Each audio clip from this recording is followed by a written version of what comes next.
Morning welcome back to back आयो सबैलाई स्वागत छ मेरो छिटो मिठो ब्लगमा न्यू ब्लग म तपाईँको रामसिंह तनकको छोरा अनि गाइस अहिले चाहिँ उठेर होइन यसो बाहिर गर्नु जरा लिदिउँ भन्दैन अनि आज बन्दर ड्युटी पनि भएको छु मैले बन्दर पनि हाल्नुपर्छ मालिकको घरमा गएर अनि यहाँ सेवा लोकले त एउटा चाहिँ उ त्यहाँ पसेछ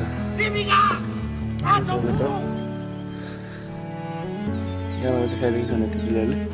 त्यहाँ गएर हेर्नुपर्छ देखाउने छु अनि आज बन्दर ड्युटी पाएको छ बन्दर ड्युटी गर्नुपर्छ अनि यस्तै कपाल हाइलाइट गरेर यत्तिकै देखिन्छ यहाँनिर चाहिँ हरियो हरियो हरियो हरियो रातो अनि guys welcome back thank you so much फेरि भेटौँ Few moments later. अहिले चाहिँ बन्दर हेर्नु आएको छु बन्दर त छैन फिलहाल त होइन पनि दिनमा 1-2 राउन्ड त मारिदिनुपर्छ मारेन भने फेरि मालिकहरूले हेर्नु आएन भन्छ नि त होइन यो हो खर्च अब छोटो चिङ्गम त झनै उत्पात गर्दैछ हौ मालिकको घरको छोटो चिङ्गम मेरो कपडा गन्दा हुन्छ भाइ अनि welcome back thank you so much फेरि भेटौँ होला के बोले भाइ अब के बोले अहिले भन्दाखेरि चाहिँ यो कुकुरलाई तलबाट माथि लिएर आएको हो बहुत साह्रो छ यहाँ कुकुर ड्युटी यहाँ बन्दर ड्युटी मालिकको घरमा राउन्ड मारेर नाम त हुँदैन यो चाहिँ अलिक बदमास छ के घरको कुकुर भएर बाहिरको कुकुर भएर घरको कुकुरलाई धम्किदिन्छ गएर कहीँ गएर बस्छ नि त घरको कुकुर चाहिँ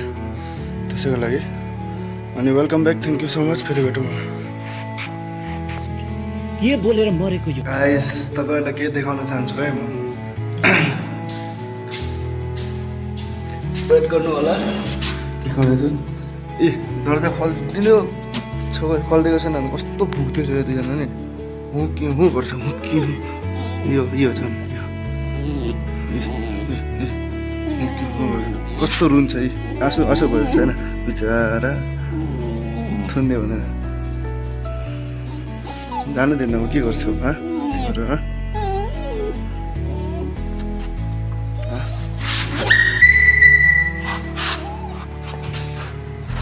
हेरौँ न यिनीहरूको रिएक्सन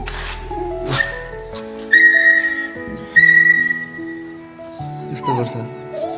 किनै हो यो नौटङ्की नै हो यो बाँदर हेर्नु आएको है छ म त 2-3 बार भइसक्यो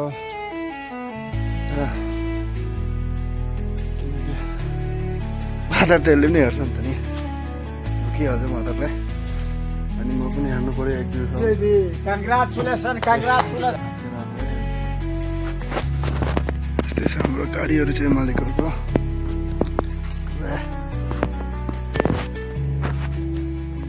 होइन अब लाग्नुपर्छ रुमतिर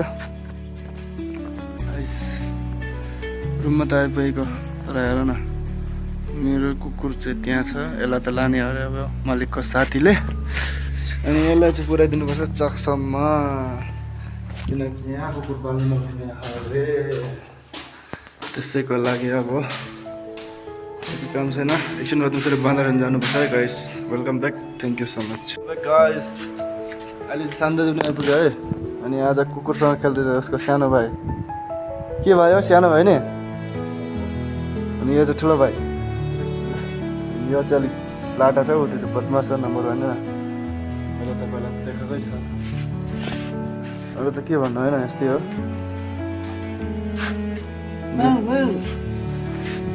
यसलाई चाहिँ झन्नै गाडीले चेपेन भनेर लिएर आयो लेकिन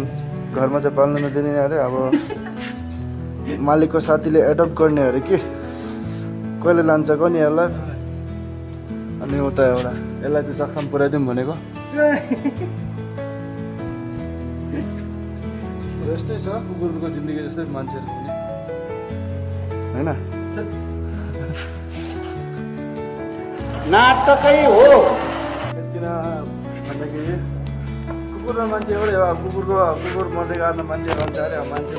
भन्छ अरे त्यसैको लागि भनेको नि त मान्छे र कुकुरको जिन्दगी एउटै हो के होइन अब अब घरबाट दिन आउँदैछ भन्छ इलेक्सनको टाइममा घर जानु कि नजानु हुँदैछ म त होइन लेकिन आएको 2 महिना पनि बसेर आएन घर त जानु मन छैन पनि के हुन्छ म हजुरलाई बताउनेछु भेटौँ होला गाइस हेर्न सक्नुहुन्छ हाम्रो सानो दाजु पुरो कुकुर बसिरहेको लागेको छैन कामदाम पनि छैन अब बाँदर हेरौँ भने पनि अब मालिकको घरमा आयो मलाई किनौँ